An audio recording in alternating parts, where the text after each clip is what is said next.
los temas. Voy a invitar, por favor,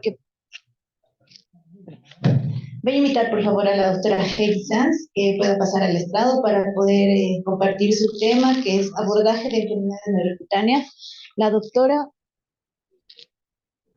estudió el pregrado en la Universidad Mayor de San Simón, hizo su especialidad en neurología infantil en la Universidad de Valparaíso, Chile, con una maestría en educación superior. Actualmente es docente en la Facultad de Medicina de la UMS y es neuróloga infantil en el Hospital del Niño Manuel Asensio Villarreal. Muy buenas noches, doctora. Bien, muchas gracias. Ya estamos todos cansados, seguro. Primero que nada, quiero agradecer al comité organizador por la invitación y siempre es muy grato poder encontrarnos aquí con los amigos y poder escucharlos y hablar de temas tan interesantes. Bueno, a mí me toca hablar ahora de este tema y pues las enfermedades neurocutáneas se conocen como también síndromes neurocutáneos, que son un grupo de trastornos conocidos también como facomatosis. Ese es el término antiguo y fue descrito por primera vez en 1932 por el oftalmólogo Jan van der Horst. Ya él fue el primero de describir las facomatosis como tumores benignos y los describió describió estas lesiones propias de la esclerosis tuberosa en la retina. Los síndromes neurocutáneos usualmente tienen manifestaciones prominentes en piel, ojos y sistema nervioso. Y, sin embargo, en la actualidad no solamente se limitan a estos órganos, sino también pueden tener una afección sistémica. Son heterogéneos en su mayoría y son heredados, pero algunos tienen anomalías genéticas puntuales y algunos también son de aparición nueva. Entonces, pero en la gran mayoría, como regla, tienen una expresión fenotípica y penetrancia también muy variable.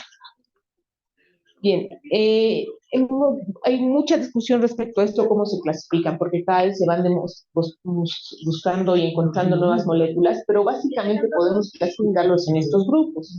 Las facomatosis con predisposición a tumores, donde está el principal representante, la neurofibromatosis, tipo 1, tipo 2, y el complejo de esclerosis tuberosa, y hay otras más.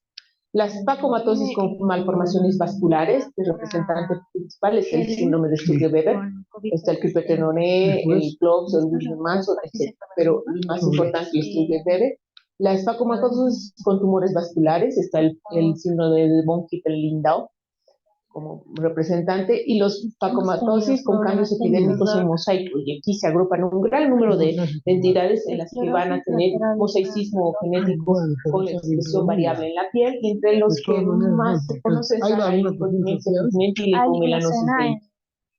Después tenemos otras facomatosis más recientemente descritas, como la facomatosis con displasia térmica,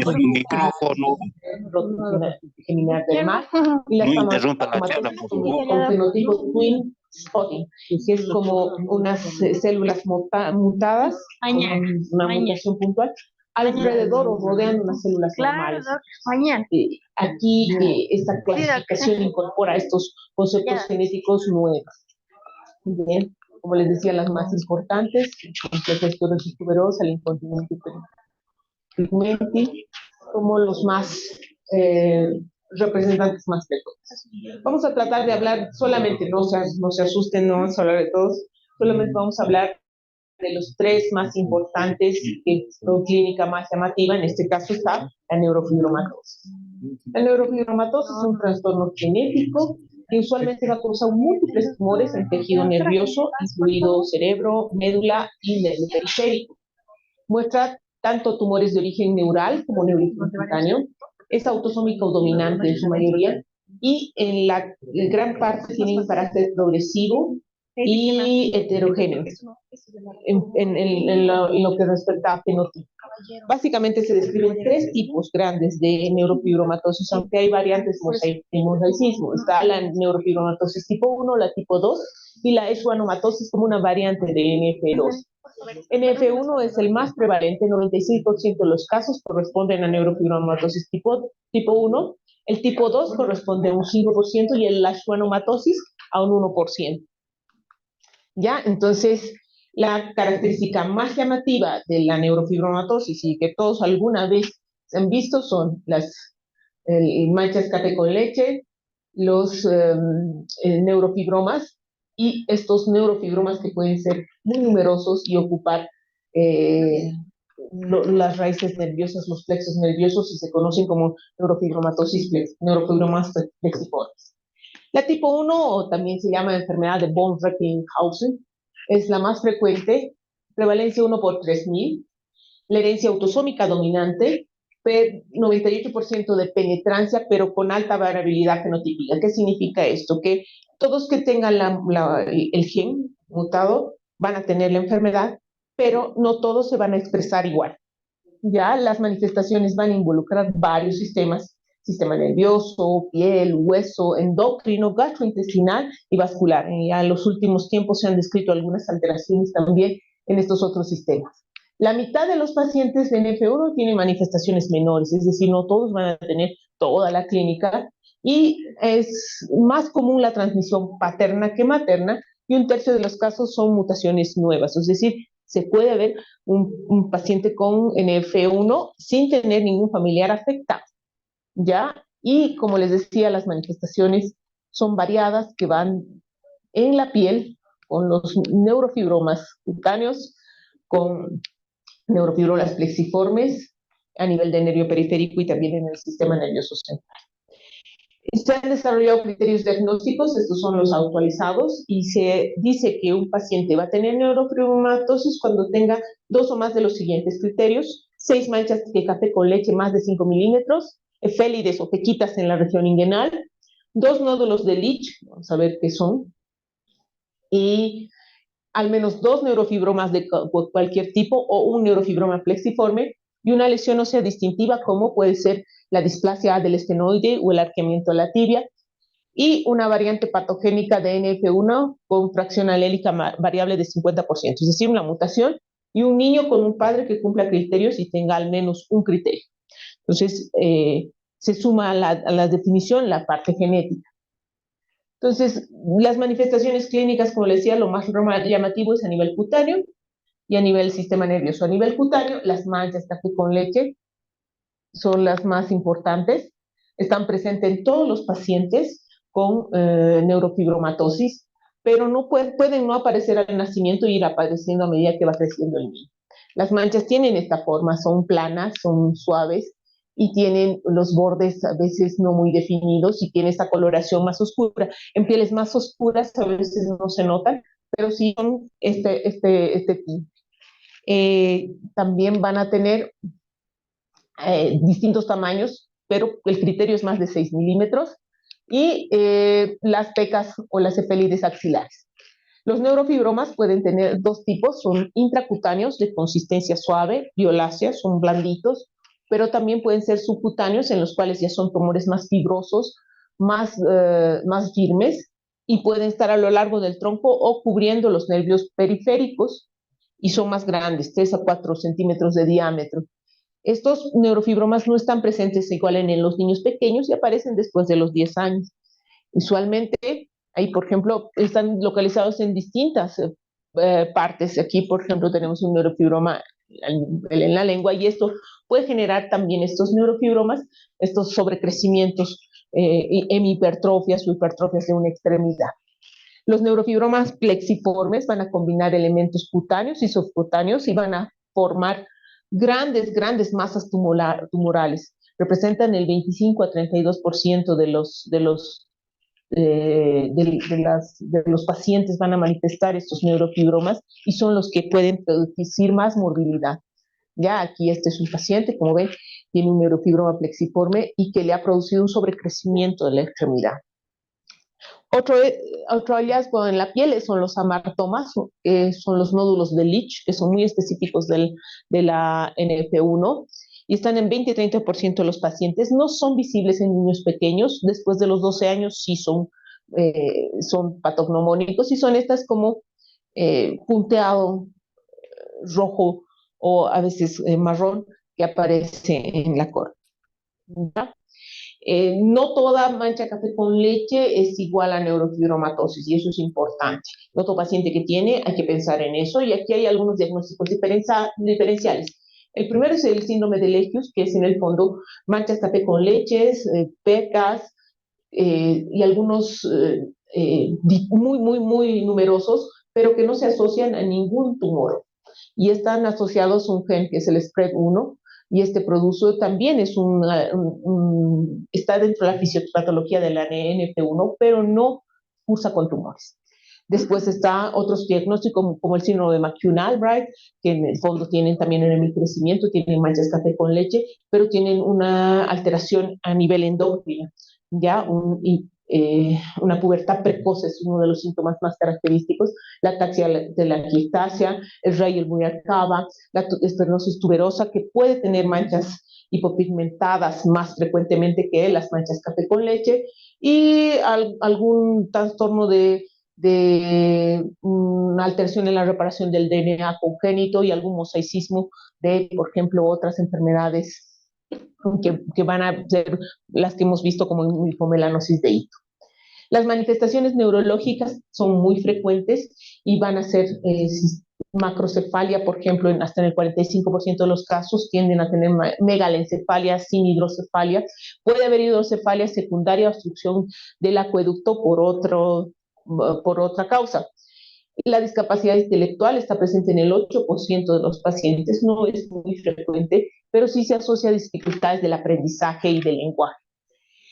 Las manifestaciones neurológicas más severas, como habíamos dicho, son los neurofibromas intraespinales, que usualmente la localización es cervicotorácica, pueden ser intra o extraespinales y pueden malignizarse en un 10% de los casos. Ya otros tumores, que son los gliomas ópticos, y esto es muy interesante, 20% de los casos pueden tener estos tumores del nervio óptico, pero de estos tumores solo la mitad van a desarrollar síntomas, es decir, que la mayor parte son asintomáticos y en la gran parte de ellos regresan solos, o sea, no necesitan una reparación quirúrgica y son hallazgos de la resonancia. Otros tumores son mucho menos frecuentes, llegan hasta un hemisferio, ganglios basales, tronco, puede llegar a un 21%, pero de diversos tipos. Bien, otras alteraciones que pueden estar presentes en la neurofibromatosis están la pubertad precoz, aún sin ser un McCune-Albright, puede haber una pubertad precoz, 39% de los casos, y 20 a 30% de los niños pueden ser sintomáticos a edades muy precoces, a los 6 años o 2 años incluso. Ya, la hidrocefalia puede aparecer, y por esto no es acueductal, pero generalmente esto está asociado también a tumores del área peduncular. Enfermedades oculares como el glaucoma, el oftalmus, las displasias óseas, el quiste aracnoidal también son hallazgos asociados. La displasia craneofacial más común es la agenesia del ala del esfenoides y a nivel occipital en la sutura laringea, y hay escoliosis en el 20% de los casos. La malignización de los tumores generalmente son los fibrosarcomas periféricos, y también se ha visto que hay una incidencia un poco mayor de leucemia, ¿ya? La escoliosis, que también eso a veces es un criterio importante. Lo interesante de estas enfermedades neurocutaneas es que en las últimas décadas se ha tenido ya un estudio más detallado de la genética y de dónde intervienen. Y la neurofibromatosis el gen NF1 está localizado en el cromosoma 17q11 y es una mutación puntual en el 90% de los casos para un gen que codifica la proteína neurofibromina, que es una proteína activadora del sistema RAS-GPTasa, ROS-GAP. Estos son sistemas interesantes que van a regular el crecimiento, la sobrevida y la proliferación neuronal. Los RAS-GTPA además están asociadas a otros sistemas activadores del AKT, mTOR, del RAC, MEC y RK. Son todos sistemas relacionados con mensajeros secundarios de regulación de la proliferación celular. Entonces, la deficiencia de NF1, de la proteína neurofibromina, lleva a esta hiperactivación del sistema RAS con la subsecuente activación de estos dos sistemas, y esto hace que haya una hiperproliferación celular. Entonces, esto generaría esta tendencia que tiene a tener tumores la enfermedad. Estos sistemas, mTOR, RAS, AKT, RAF, están muy siendo estudiados por la relación que tienen con los protooncogenes y la generación de cáncer. Y a través de eso también las enfermedades neurocutáneas se han beneficiado por la posibilidad terapéutica.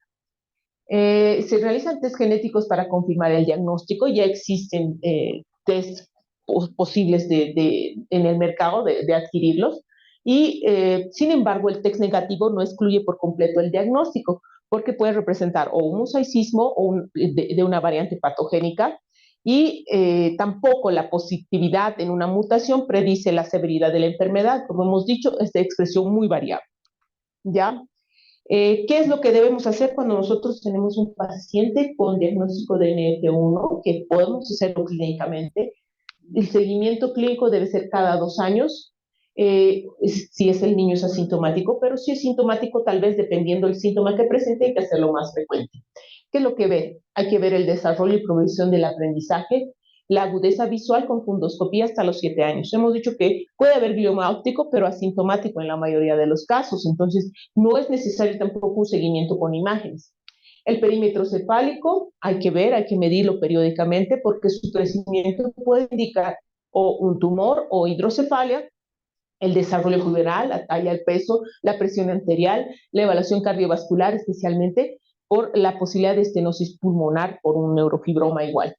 La evaluación de la columna para la escoliosis, la evaluación de la piel y sistémica guiada de acuerdo a los hallazgos. Siempre es importante ver la posibilidad de que haya un neurofibroma en áreas que son de contactos, por ejemplo, en la planta de los pies, en la palma de las manos, y esos neurofibromas hay que ver la posibilidad de que si son muy molestos, extraerlos. Pero en general los neurofibromas se trata de no extraer, porque existen recidivas. Uno los saca y vuelven a crecer.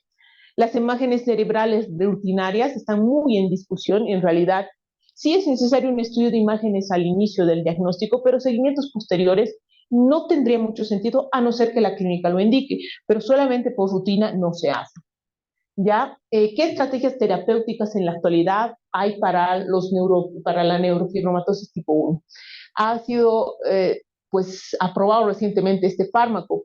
Antes la cirugía era el principal modo de tratamiento de los neurofibromas, pero como les decía, hay una alta recurrencia después de la resección parcial, sobre todo de estos neurofibromas plexiformes, que son los que más morbilidad producen. No hay un consenso todavía cómo tratar estos tumores, eso depende del caso, y en realidad lo que se está usando es este fármaco, el coselungo, que es un inhibidor del MEC, el selumetinib, que induce una respuesta parcial en niños con NF1 que tienen neurofibromas espiciformes gigantes inoperables, ya como la niña que habíamos visto. Este fármaco ha sido aprobado en 2020 por la FDA, el coselungo, y es producto de la AstraZeneca. ¿Ya? Otros agentes que están en investigación están terapias anti-RAS, que actuarían sobre la vía RAS, y otras vías que están el tipafarnib, el pifenidona, el sirolimus, el pegalatinib, interferón alfa beta 2, el imatinib, que también podrían usarse en neurofibromas plexiformes, pero de estos todavía no tenemos estudios ni están aprobados para su comercialización.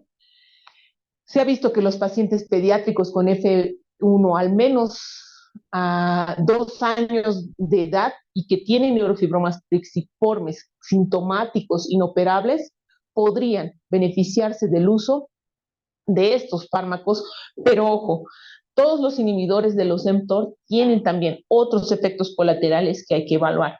Entre ellos, inducen activación del AKT1, que es otra vía que estimula la proliferación celular. Entonces, vamos a lograr que se disminuya el tamaño de los tumores, pero también vamos a activar otras vías, de tal manera que riesgo-beneficio se ve. Este es el estudio, neurofibromas plexiformes, cómo actúan en la modificación de la expresión de los mTOR, y habría una reducción del tumor, sobre todo en estos grandes, para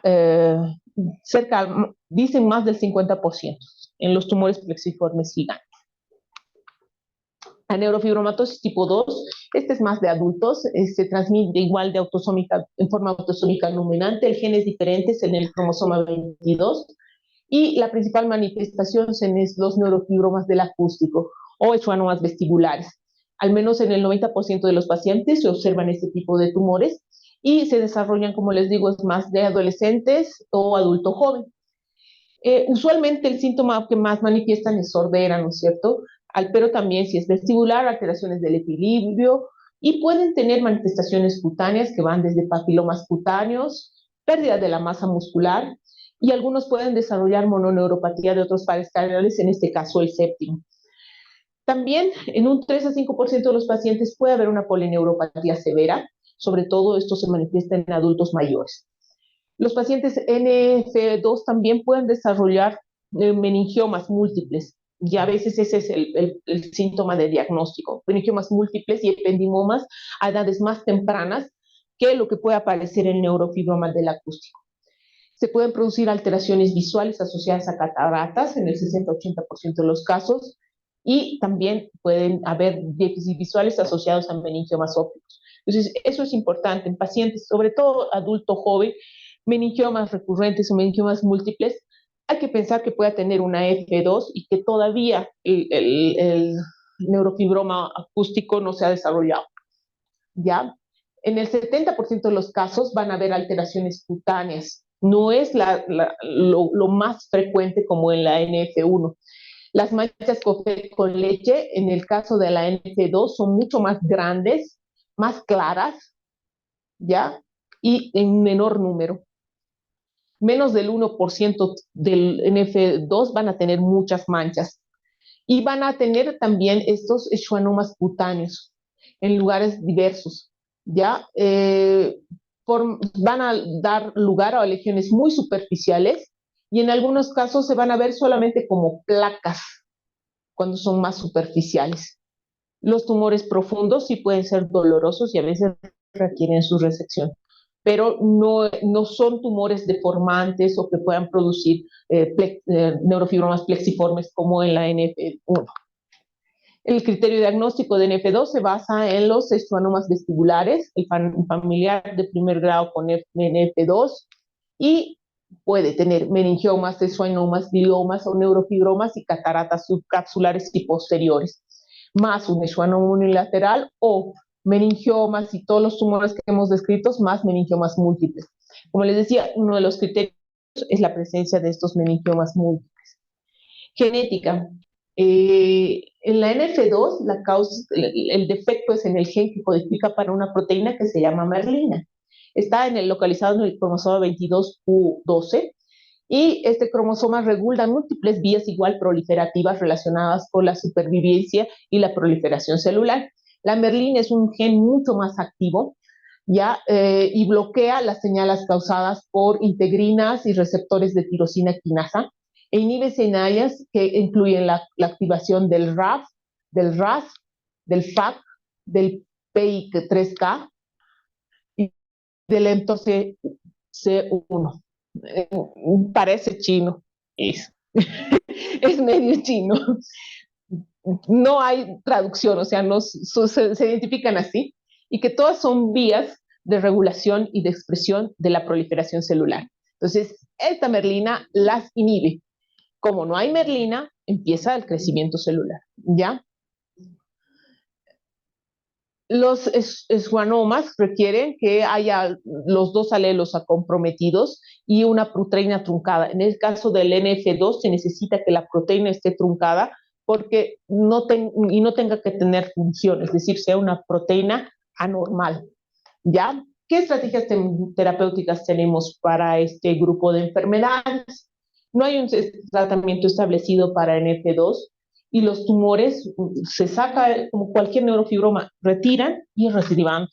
Y en el caso de los NF2 son altamente recidivantes y eso hace que el manejo sea muy difícil. El tratamiento está indicado cuando el riesgo de compresión en el tronco o el deterioro de la audición o la disfunción vestibular sean muy manifiestos y ahí sí se opera porque, como les digo, va a recidivar. Los schwannomas vestibulares también pueden involucrar el nervio facial, entonces si involucra el nervio facial y hay disfunción del facial, también se opera. ¿Ya? Y en este grupo de pacientes se han ensayado terapias de inhibidores del mTOR. Esos son los que decía, son una serie de fármacos que se están tratando para inhibir los mTOR, toda la vía mTOR, y que se están usando sobre todo para la terapia contra el cáncer. El producto genético, como les decía, involucra múltiples vías moleculares de crecimiento, proliferación y diferenciación celular. Uno de los fármacos que se usa es el everolimus, es un inhibidor del mTOR-C1 y se ha usado para esmaniomas progresivos. Respuestas todavía están en muy pocos casos. El otro mTOR inhibidor es el apatinib, que está en fase 2 todavía, y el erlotinib, que no ha demostrado efectividad en los schwannomas. Otro mTOR inhibidor es el virdametinib, que es un inhibidor, pero de la otra vía, del MEK1 y MEK2, y el HIF1 para algunos NF2, sobre todo en schwannomas grandes, pero que todavía están en estudios, ¿ya? El que quizás se ha considerado como una primera línea de tratamiento para este tipo de pacientes es el bevacizumab, ¿ya? Que podría servir para los schwannomas rápidamente progresivos. Lo que hace es reducir el tamaño y hacer que no crezcan tan rápidamente. Pero el problema de esto es que sí son igualmente lentamente progresivos. La segunda enfermedad, que es quizás la que más nosotros como neuropediatras la vamos a ver, es el complejo, ahora se conoce como complejo esclerosis tuberosa.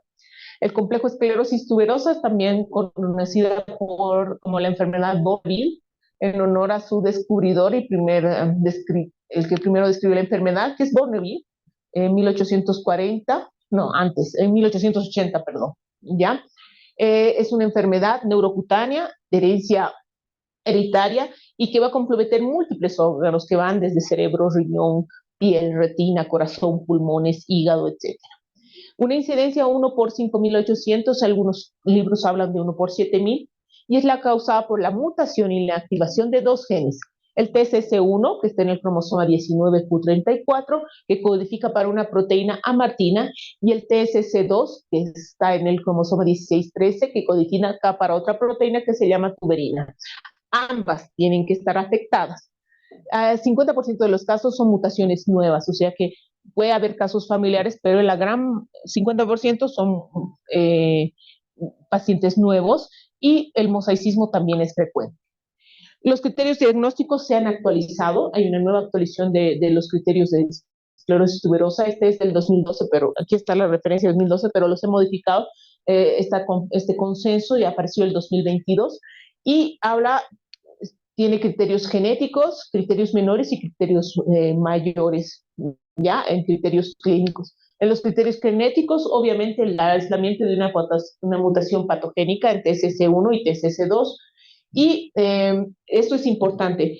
10 a 25% de los pacientes con esclerosis tuberosa no tienen una mutación identificable, o sea que el estudio genético tiene sus limitaciones.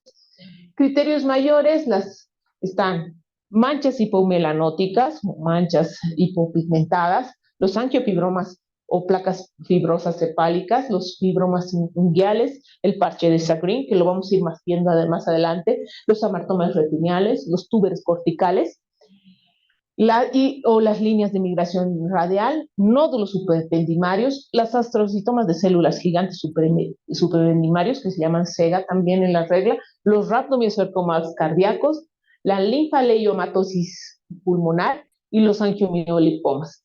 Entonces, como ven, las manifestaciones son muy diversas y los criterios menores implican alteraciones básicamente en la piel, las lesiones cutáneas en confeti, los dental pits, que son como, no he encontrado una traducción como pozos pits, dental pits, son como huequitos en los dientes, los fibromas intraorales, el parche retinal acrómico, los quistes renales, los amartomas. Y el diagnóstico implica una mutación patogénica, dos criterios mayores o uno menor más dos menores, ¿ya? Y posible también uno mayor o dos menores.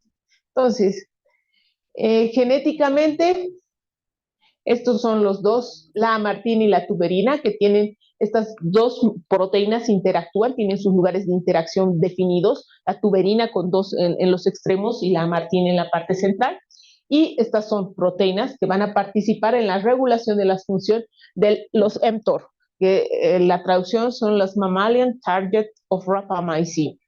El complejo amartina-tuberina es un importante inhibidor, quizás de los más importantes, de la proliferación y el crecimiento celular tumoral. Estas proteínas inhiben la activación de la vía mTOR, que es la vía principal, y la mutación hace que se sobreactive en esta vía y se generen tumores. Entonces, aquí está la vía mTOR, muy sencillita, porque no es así, no es tan sencilla, es bastante compleja, es una vía de señalización molecular y básica en la regulación del metabolismo y la proliferación. El mTOR es una proteína que está incluida dentro de las familias del IPI3K y formada por 5 dominios. Entonces, lo que ocurre es que el mTOR C1 y hay un mTOR C2, ya ambos, el complejo amartina y tuberina, pueden inhibir a través de la parte del RHE, del REP y del EKT, inhibir tanto al mTOR C2 como al mTOR C1, y eso lo hacen normalmente, de tal manera que inhiben todo lo que implica la organización y la formación del citoesquelético y del citoesqueleto de las células nuevas, y tanto como el crecimiento celular y la proliferación. El citoesquelético es súper importante porque va a definir el tipo de células y hacia dónde se van a mover. Entonces, cuando estas proteínas no son funcionales, pues estas vías funcionan sin inhibición y pueden dar lugar a crecimientos desorganizados. Aquí, esta es una microfotografía en donde se ven, este de aquí, se ven, son los mTOR, los genes asociados a mTOR. La vía mTOR se ha visto que está relacionada con una serie de procesos que van desde la epileptogénesis, la regulación neuronal en forma y función, tanto en la proliferación celular como la hipertrofia somática, como la polarización, como les decía, en la formación del citoesqueleto, el crecimiento axonal dendrítico y la respuesta axonal. También se ha visto la vía mTOR involucrada en todo lo que es el crecimiento muscular, y de ahí que la van a tocar cuando hablan de la actividad física y deportiva, los fisicoculturistas y demás, están planteando usar estos inhibidores de mTOR. ¿Ya? Entonces, como les decía, la clínica es muy, muy rica, y ahí apoyo a lo que dice Gastón. Nosotros tenemos que guiarnos por la clínica y ser excelentes semiólogos. La piel está la alteración en el 100% de los individuos, y vamos a tener estas máculas hipomelanóticas en el 100% de los pacientes. Hay que buscarlas. Si no las buscamos, no las encontramos. Y son esta forma, son como unas hojitas lanceoladas. No son muy numerosas, pueden estar en tórax, en cara, en extremidades. Los angiofibromas faciales igual están presentes en el 47 a 90% de los pacientes, y son estos. Parece acné, pero es raro ver, y están presentes desde niños pequeños, generalmente en niños a los 5 o 7 años ya puede verse. Es raro ver a un niño que tenga como estos, acné o groseola. Ya pueden ser mucho más llamativos. El parte de Sjagrin está presente en el hasta el 80% de los casos, que es esta, es como una placa en la región lumbar, que es como de un cambio de piel, parece una cicatriz. Después tenemos placas fibrosas faciales, que son básicamente como una especie de solevantamiento, parece una lesión verrucosa en la frente, y las fibromas ungueales, que son como estos fibromas al borde de la uña, que están presentes hasta en un 87%, y sí se ven también en los niños. Y lo que hablábamos, los dental pits, que son como estos huequitos, pocitos en el diente, también son visibles en los niños. Entonces, estos son criterios mayores, ¿ya? La marcha de Sjagrin, los angiofibromas. Entonces, nosotros podemos hacer un diagnóstico clínico de neurofibromatosis. En el sistema nervioso central, que son las manifestaciones, si quieren, más severas, vamos a tener los nódulos supendimarios en el 90% de los pacientes. Estos pueden ser silentes, o sea, no producir ninguna clínica y solamente se van a ver con una resonancia. Algunos se calcifican y son nodulaciones que están periventricular. Algunos son más grandes, otros son pequeños, y los que pueden ser muy grandes se convierten en astrocitomas supependimarios. Y estos representan el 15% de los casos, son de lento crecimiento, algunos pueden llegar a ser obstructivos del drenaje líquido cefalorraquídeo y producir hidrocefalia. Menos probable que aparezcan después de los 20 años, estos son hallazgos generalmente en niños. La otra es, aquí estos serían los SEGAs o los astrocitomas gigantes supependimarios, ¿no? Y que algunos se calcifican. Los túberes corticales aparecen en el 70% de los casos. Obviamente se identifican mejor con la resonancia, pero en la tomo se pueden ver como estas áreas difusas. Algunos también llegan a calcificarse, ¿ya?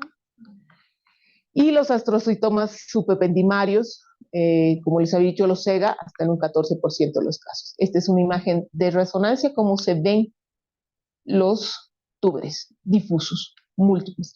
Y van evolucionando, algunos van desapareciendo y otros van aumentando a medida que avanza. Otras manifestaciones en el sistema nervioso central son bastante prominentes. En el 80% de los pacientes van a presentar convulsiones, precisamente porque tienen estos tuberomas y porque tienen alteraciones en la migración, ¿ya? Y algunas displasias corticales asociadas a los túberes. Y de estos, un tercio de los pacientes van a desarrollar síndrome de West y epilepsias refractarias, es decir, son muy, muy difíciles de manejar. 75 a 90% de los pacientes que tienen esclerosis tuberosa tienen epilepsia refractaria. Ya sea secundaria a la epilepsia o también a la misma enfermedad, 50% de los pacientes van a evolucionar con discapacidad intelectual y retraso en el desarrollo psicomotor.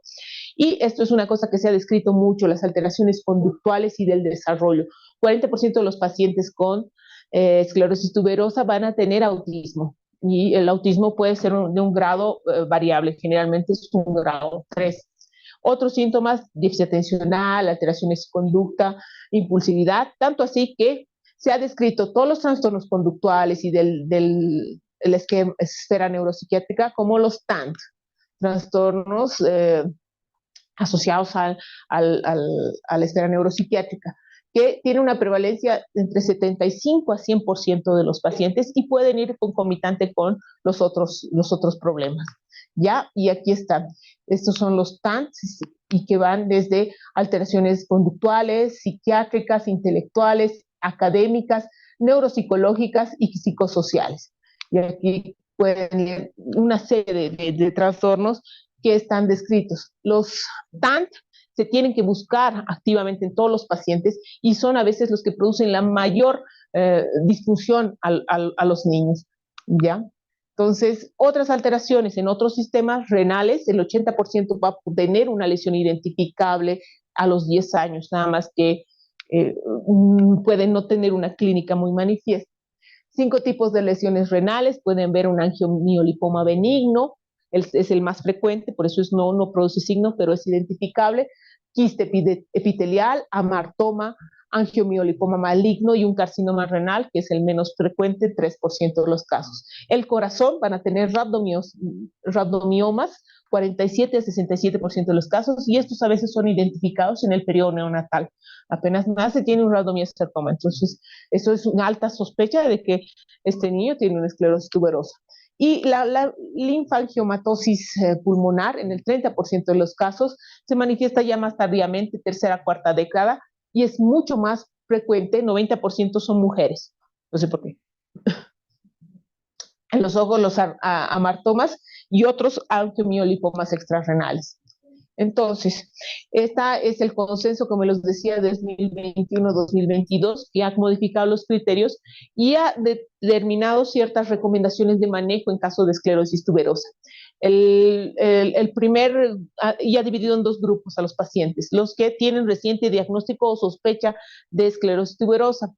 Tenemos que ver a nivel genético, hay que hacer una historia familiar de 3 generaciones, y estudio genético para consejo genético, pero no es 100% esencial. A nivel del cerebro hay que hacer una resonancia ideal, TAC o ecografía también pueden ser útiles si no tenemos la resonancia. Ya no se necesita contraste excepto en lesiones sospechosas de SEGA. Si yo tengo una que aparece un SEGA, le haré, pero después es solo simple. Es importante que eduquemos a los padres en reconocer las crisis cuando se presentan, tratar precozmente, siempre tener un electroencefalograma basal antes de cuando sospechemos el diagnóstico, y si hay muy alta sospecha clínica de que el niño ya tiene crisis, hay que hacer un electro más frecuentes, electros más repetidos o un video eje. Los TANT, estas manifestaciones neuropsiquiátricas, son comunes, incluyen una serie de síntomas, y lo interesante es que, hazme clic ahí a TANT checklist, por favor. Tienen que ser evaluadas con este checklist. Bueno, hay un checklist. Hazle, ya. Y esta es una lista de control del TAM, ya, en el cual tiene 4, 5, 7, tienen 12 partes, y es un cuestionario que básicamente sirve para buscar y ver los síntomas neuropsiquiátricos asociados a la esclerosis tuberosa, y que debería hacerse en un paciente cuando es su primer diagnóstico, o sea, está siendo diagnosticado o se sospecha clínica. ¿Me haces clic en la estrellita, por favor? Gracias. Bien, el riñón hay que hacer imágenes abdominales, ideal una resonancia, pero también puede ser un ataque con contraste, laboratorios de función renal y presión arterial. Esto hay que controlarlo también. A nivel del pulmón hay que hacer un ataque del tórax solo en mujeres y hombres si tuvieran síntomas, y buscar síntomas respiratorios, estar atentos, tos, disnea, dificultad. En la piel, protección solar, y hay que lo evalúe un dermatólogo, porque a veces estéticamente es muy difícil los angiofibromas faciales. Los dientes, igual hay que evaluarlos a la erupción dental los 12 meses, y en el corazón. La evaluación cardiológica y un electrocardiograma debe hacerse todos los pacientes, y el ecocardiograma debe hacerse en menores de 3 años. Como les decía, esto se presenta más frecuentemente incluso en recién nacidos. Y los ojos, la evaluación oftalmológica buscando amartomas retiniales que pueden ser bilaterales y múltiples. Ya, ay, perdón, esto ya habíamos visto. Ahora, en pacientes ya con el diagnóstico, que ya han sido evaluados por primera vez, ¿qué debo hacer? Solamente estudios familiares, si hubiera una mutación patogénica. Los SEGA, aquí los SEGA, esto hay que ver si tienen una obstrucción y producen hidrocefalia, hay que hacer un tratamiento quirúrgico, una derivación, y aquí está recomendada la terapia con inhibidores de mTOR. Es la FDA aprobado para el uso de mTOR inhibidores en los SEGAs, que son asintomáticos y grandes. Ha visto reducción de los SEGA, y se ha visto que los mTOR inhibidores son seguros en menores de 3 años. Estudio de resonancia anual o cada 3 años hasta los 25 años. La epilepsia, en realidad, este es quizás el foco de tratamiento de estos pacientes. La epilepsia refractaria se asocia a deterioro cognitivo importante. Hay que hacer un electroencefalograma en asintomáticos cada 6 semanas hasta los 12 meses, y cada 3 meses hasta los 2 años. ¿Ya? Y si hay espasmos infantiles, la vigabatrina es la opción terapéutica inicial y la que ha demostrado más efectividad en esclerosis tuberosa. Otros, ACTH, y también se está usando el everolimus, que es un inhibidor de mTOR, para el manejo de la epilepsia.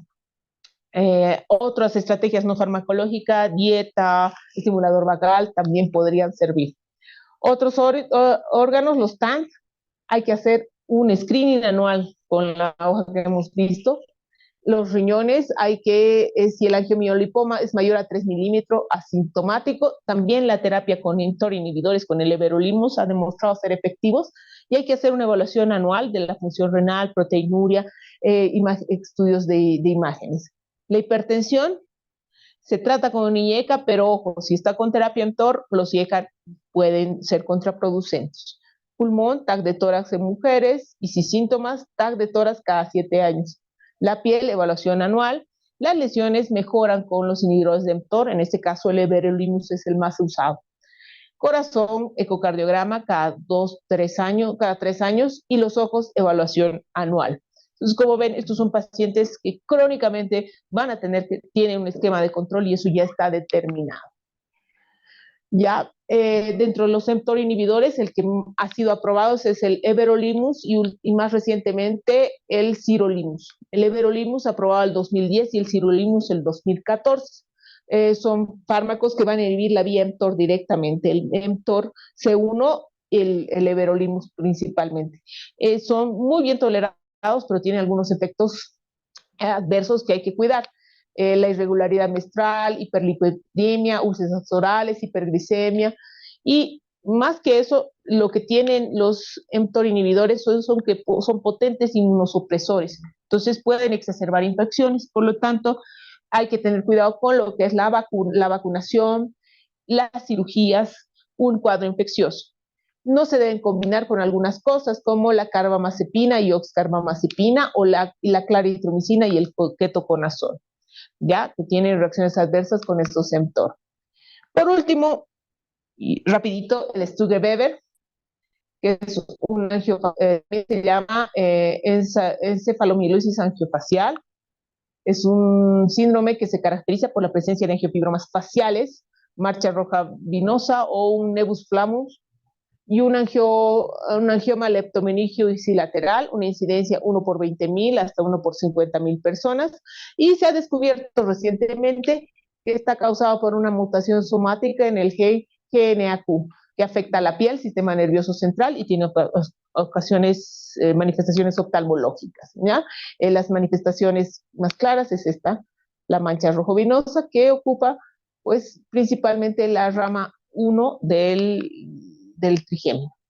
La etiología es desconocida, pero se plantea que habría una falla en la regresión de los plexos venosos en la angiomatosis y asociada a una discinesia cortical. Habría una anomalía en la función de los vasos sanguíneos, que habría una alteración en el drenaje venoso, en la perfusión cerebral, lo que generaría trombosis, y esto generaría isquemia, y a la larga generaría la atrofia y la lesión cerebral acompañante, ya ipsilateral.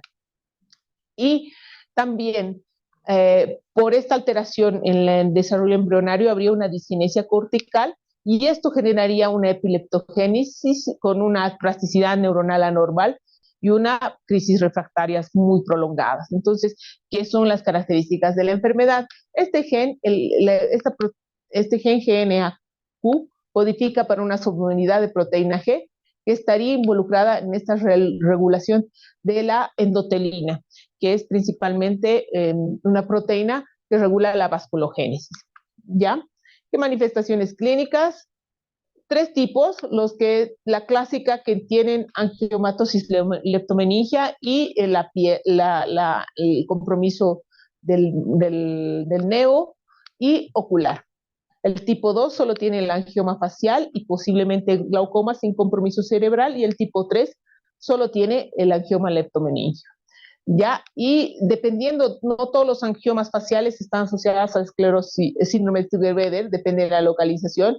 Los de alto riesgo son los que sobre todo están en el tercio superior, ¿ya? Y de la rama B1 del nervio trigémino, ¿ya? Esta lesión, la mancha rojo-vinosa va a variar también, al principio es rosadita y puede ser más grande.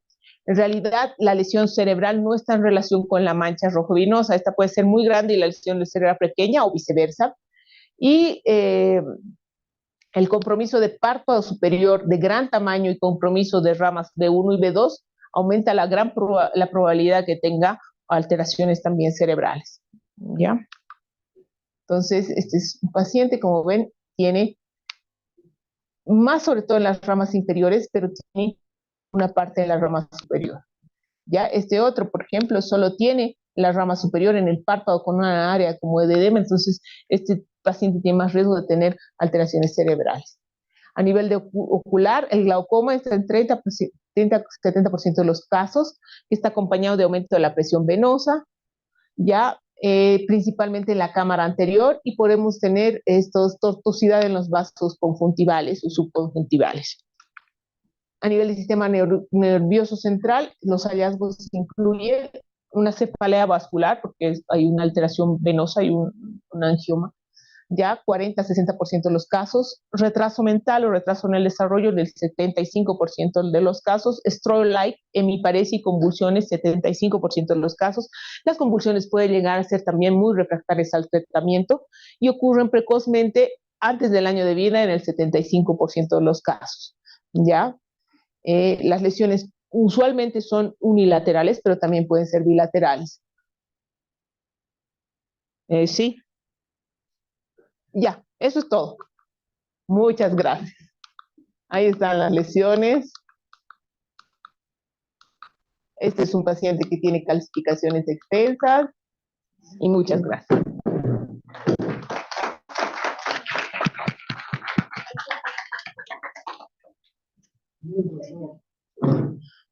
Doctorita, agradecerle por su participación. Ya, gracias. Y quisiéramos reconocerle con este pequeño presente y agradecer que haya podido llegar desde el programa. Gracias, muchas gracias.